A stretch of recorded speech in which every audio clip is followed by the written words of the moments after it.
Welcome to episode 79 of Teachers in Business. I am Sarah Torpy. I am so glad you're here. This podcast is for you if you are a teacher, a helper, a giver, someone who loves on other people and wants to fix the world and also make money while you're doing it, doing your own thing your own way. So today we're going to talk about what to do when your messaging feels murky. This is something that clients come to me with all the time, that I feel myself, that I hear about in my free Facebook group, which is called Teachers in Business also, which you should come join if you haven't. And I think there are some pretty simple things that we can do when we feel like our messaging is murky to help wipe away the mud. It's like swimming in lake water versus the crystal blue Caribbean Ocean kind of thing. What we can do is sort of sift away the mud and the goop to get to a place where we're like, oh, you know what, that feels better. The thing about it is often we make it harder on ourselves than it has to be to get this kind of clarity. So today I'm going to share with you a couple of my favorite ways to clear away the mud. And hopefully they'll work really well for you. Before we jump into that, what I want you to know is that if you're not in my free Facebook group yet, you should be. It's called Teachers in Business. It is exactly the resource you're looking for. We do free trainings. They're all pinned to the top. They're there forever for you. And there are people, all kinds of people in that group who get you in what you're doing and why you're doing it. They get that you are here to help people and serve them, and that sometimes you feel a conflict between serving and charging and all the things. So please come join the fun. Also, if you are struggling with your message, with clarity, with consistency, with making things harder than they need to be, what I do as a business coach is I help people simplify all the things. We simplify messaging and marketing. We simplify running a business. We simplify being nice to ourselves. We simplify your to-do list and the things that matter for you to be successful. It can all be simpler. I promise. I promise. I see it every day in my clients and in myself, and it is a practice. Coaching really makes a difference. And it's here for you if you're ready for it. You just have to send a message in Facebook or LinkedIn and book a time to talk. So what I have for you today about when messaging feels murky is essentially 4 strategies. So one of the things that I teach my clients to do is to create a chart. This is like a 3-column chart. So picture 3 columns on a sheet of paper. One of the things I have them do when they're like, well, but I don't know how I help people. You've said this, you're like, well, but I don't know exactly what I do for people. I don't know what I solve for them. I don't know how I'm valuable to them. If you're having one of those crises, this is for you. So you're going to make a chart. It's got 3 columns. In the first column, you're going to write down what the problem is that they're coming to you with.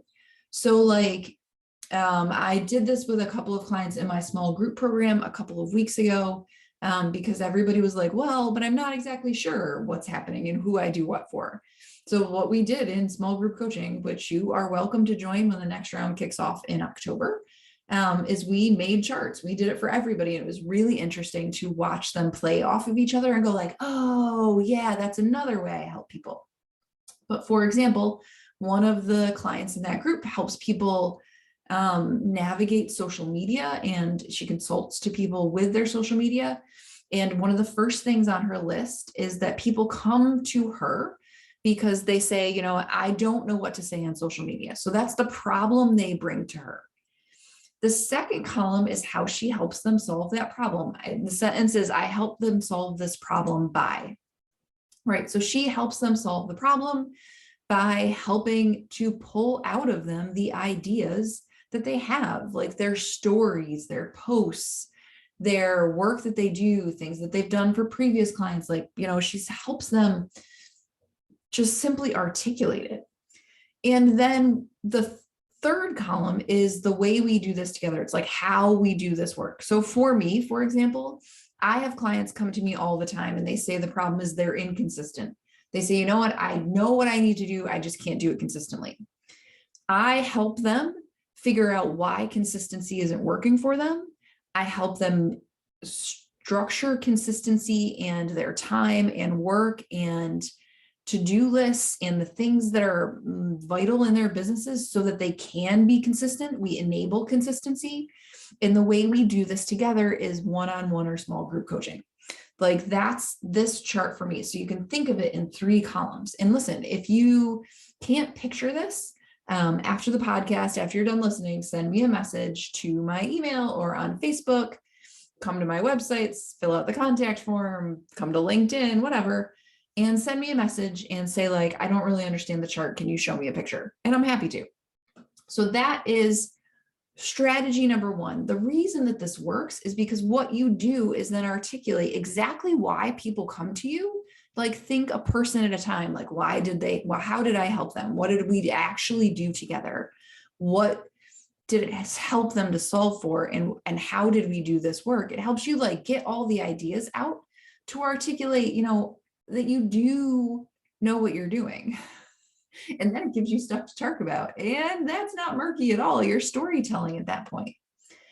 So the second strategy that I think is really effective, I know at least for me, is to find a partner in crime that you can just talk through it with. Part of what I do in coaching is this, like I'm a paid partner in crime, but I think that it is useful to talk through what you think your current messaging is, and then to put it on paper. I use Otter.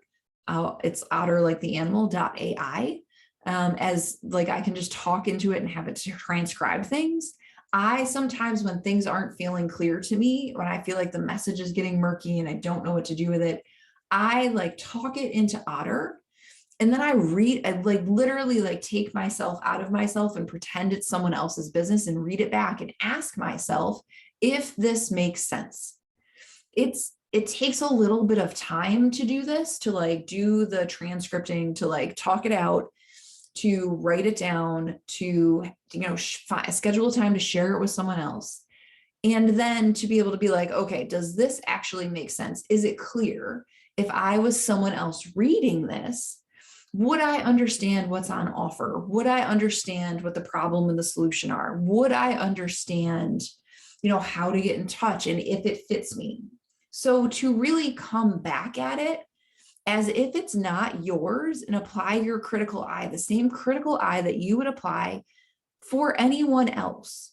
Bring that critical eye to your own writing, to your own messaging, and see how you would do. Like think about like, is this really what I mean? Is this clear?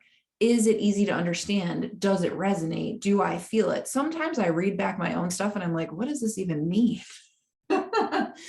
The other thing you can do is if you are posting on LinkedIn or Facebook or something else, you can go back, like 6 months or even back to the last time you felt like your messaging was really on. Go back to your posts and what you were writing at that time and read them.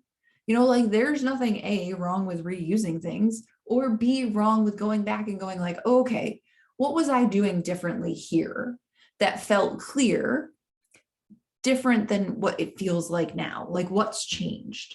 And so like use your own critical eye, go into research mode a little bit on yourself and use what you've already done. If you don't think you've ever had a time where you felt super clear about your marketing messaging, you might go to posts that really resonated with people and start to go like, okay, so like what about this connected, right?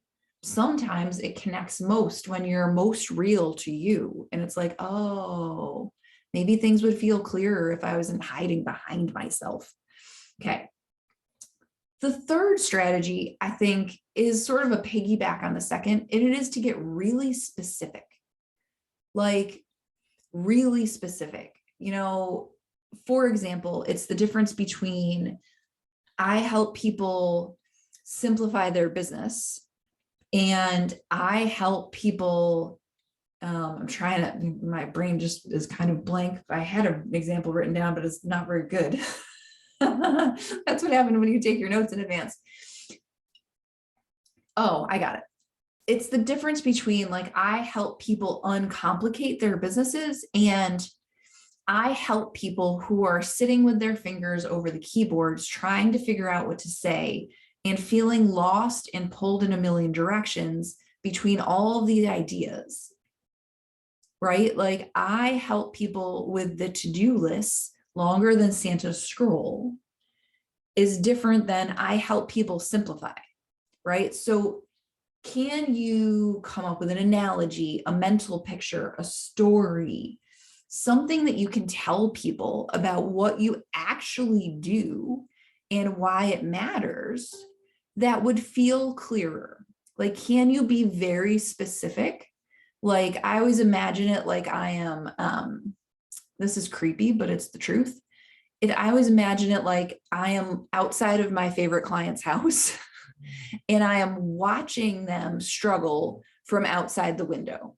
Like, when I am standing outside the window of their house and watching, what do I actually see? What are they doing at their desk? What are they doing at their kitchen counter?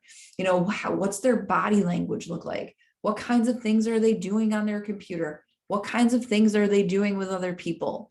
You know, what are they doing? Are they like fidgeting and stewing and tearing up paper and just staring out the window because they're so frustrated? Do they have a million post-it notes all over their desks because they just have too many things going on and they can't keep track, right? I can paint that picture, which is very specific, versus I help you uncomplicate things, right? So it's just like, can you get very specific about what you want to say and how you help people? And listen, this is hard practice. If this is something you want to practice, like, come into my Facebook group, people practice this kind of stuff in there, or send me a message and say like, do you mean like this? And we can talk about it. That's totally fine. I'm here to answer the questions. This is what I do. So that's strategy number 3. And strategy number 4 is one you're going to roll your eyes at, but it is kind of true. I mean, actually, this for me has been the most work-changing strategy. It has had the biggest impact. I can do all the marketing activities. I can make the charts. I can do the writing exercises. I can do all the things. But this last one was like mind-boggling to me and has made such a difference. And it requires no activity on your part besides a decision. It's actually both the least time consuming and the hardest of this set of strategies. And the strategy is this: just decide that you are being clear. I know. So I had somebody tell me to do this once, and they were like, well, but you're walking around thinking it's murky. And what if you just decided it was clear? It was clear to the people that need to hear your message. And I was like, well, that's the biggest load of crap out there. And you know, like, after some convincing, I was like, okay. And so I started practicing in my head and in my journal and in my work, thinking like, this is the best way I can say it right this moment. This is as clear as it's going to get. Like, I don't know if it's totally clear, but I'm going to decide that it is clear to the right person today. Like, the person who needs it is going to see it and it's going to make sense. It's going to connect. And when I made that decision, when I started thinking that, you know, it's not murky, it's clear, actually, it's just clear to the right people, to the people I'm trying to attract, it was like this whole thing shifted.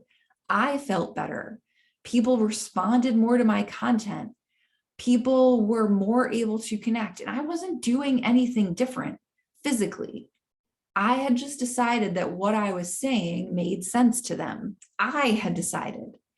And suddenly it did. Like, it was so bananas to me, but it is still true. I see clients do this, and I'll say to them, you know what? Let's just pretend it is clear. Let's just work on that assumption for the next week or 2, and let's see what happens. And every time they're like, you know what? It feels a lot better. Yeah, it does. So it's amazing. It can actually be that simple. Sometimes our marketing and our messaging isn't actually murky. It just feels like there needs to be a problem. Our brain is creating a problem. And what we can do to counter that is just decide it's clear.